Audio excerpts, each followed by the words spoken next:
of Central Asia and to many Buddhists, Tibet is known as the pure land of the Buddha. Here for well over 1,000 years, the teachings of Lord Buddha have been practiced and preserved. Buddhism was actively patronized by the state and affected every Tibetan's thoughts and acts. His Holiness the 14th reincarnated Dalai Lama is both religious and secular leader to the Tibetan people. In this film, he is about to enter a very important stage of his life. Like every Lama or monk who aspires to the coveted title of Geshe, or Doctor of Theology, he must first undergo a rigorous examination.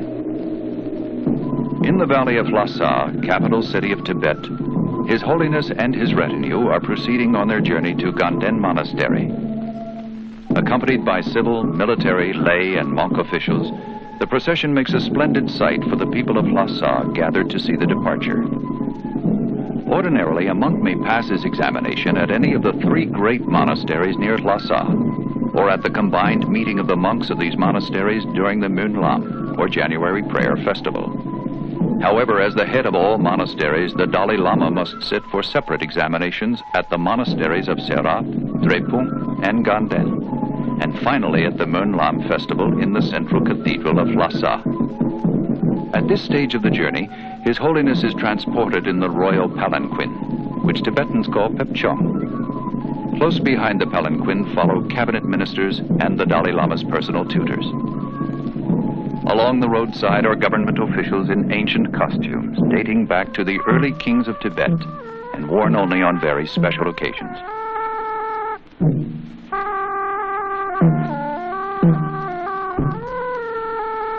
At wayside stops, representatives from the area wait to greet the Dalai Lama. Ganden Monastery is about 40 miles east of Lhasa. From this point on, the terrain becomes steep, and palanquin gives way to a more practical kind of transportation.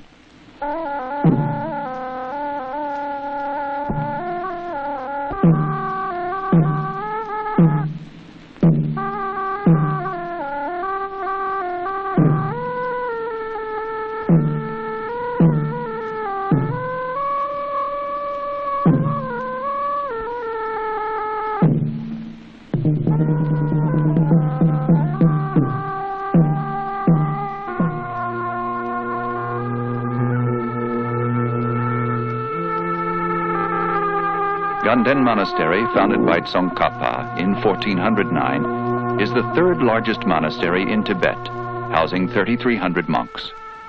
It is an established tradition for all visiting Dalai Lamas to dismount and prostrate themselves before the golden mausoleum in which the mortal remains of Tsongkhapa are preserved.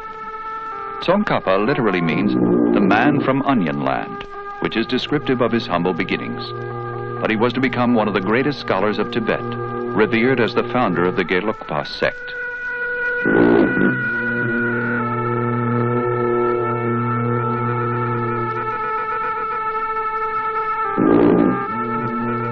Incense is burned from the roof of the monastery, signaling the approach of the Dalai Lama.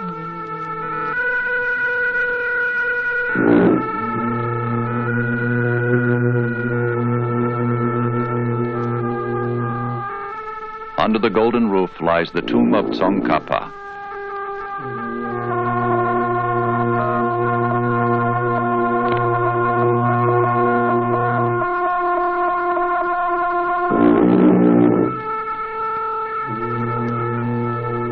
The assembled monks are gathered in the examination area as His Holiness, his advisors, and ministers arrive.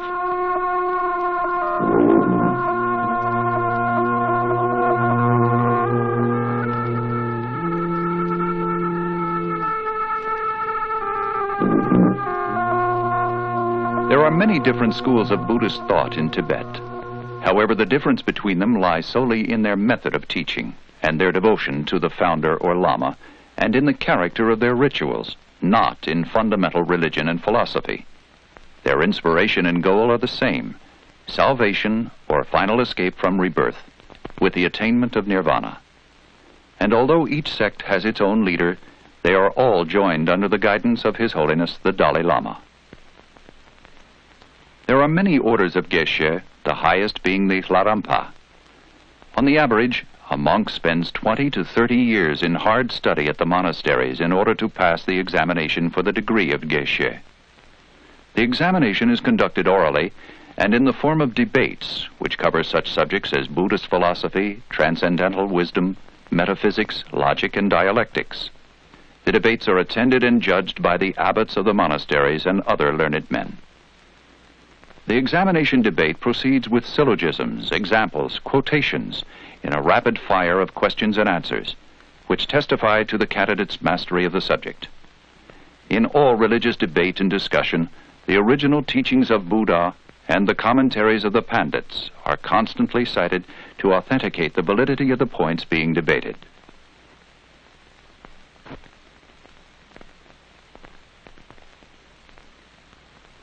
Tibetans believe it is as important to be able to ask the right questions as it is to answer. Therefore, at the end of each examination, the candidate, in this case the Dalai Lama himself, is tested for his ability to question his examiners. The gestures made by both examiner and candidate are quite meaningful. Raising the right hand symbolizes an act of rising to the state of enlightenment. The lowering of the left hand signifies suppression of ignorance and delusion. The clapping of hands indicates that an answer should be given.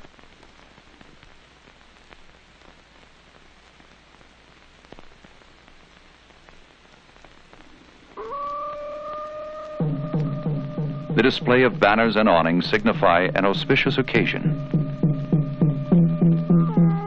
With the completion of the examination, His Holiness leaves the monastery, preceded by monks carrying incense burners, while behind him follow two monks carrying umbrellas, one of peacock feathers, the other of yellow silk, denoting the Dalai Lama's rank.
From all the surrounding villages, Tibetans have come to Ganden in the hope of seeing His Holiness. They pitch tents for shelter during their stay. Now that the official ceremony is over, the entourage goes on a sightseeing tour.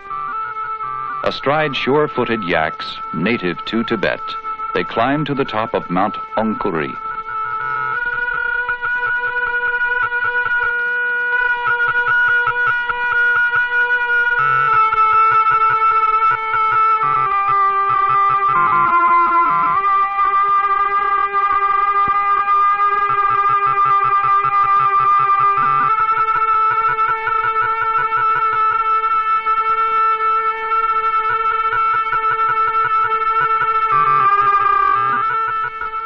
From the summit of the mountain, there is a vast panoramic view.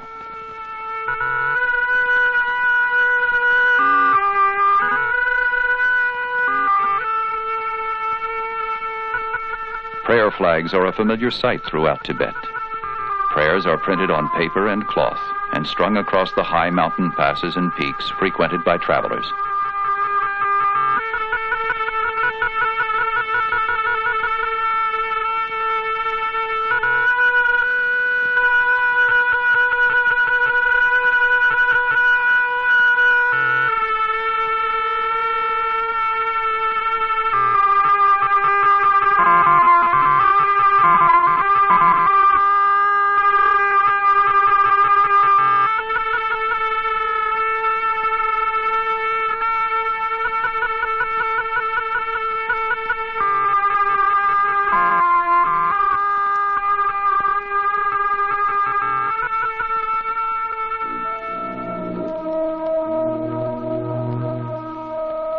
As the procession reaches the wayside tents of the Dalai Lama, abbots, monks, and local people come to pay their respect to His Holiness.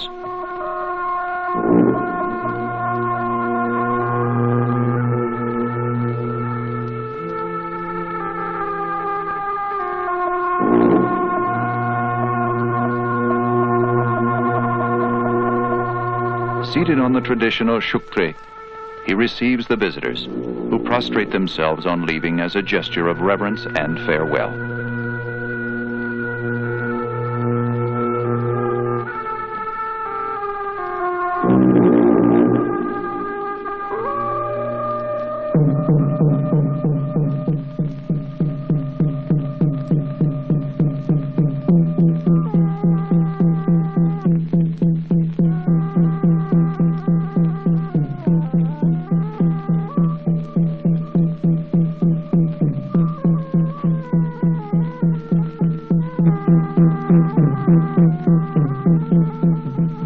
Towering majestically over the city of Lhasa is the Potala, winter palace of the Dalai Lama, centuries old, with more than 1,000 rooms.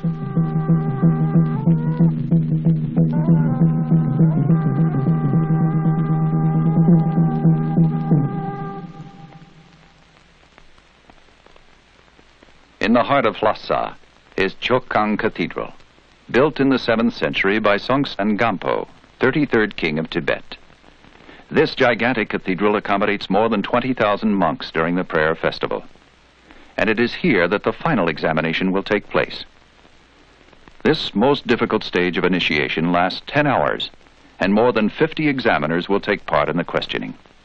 They include abbots and geshes from the 2 tantric colleges of Lhasa, in addition to the learned lamas and monks from all the corners of Tibet. The golden roofs of Chokhang welcome the procession as it enters the examination area. During the examination, government officials and other spectators look on from their balcony positions.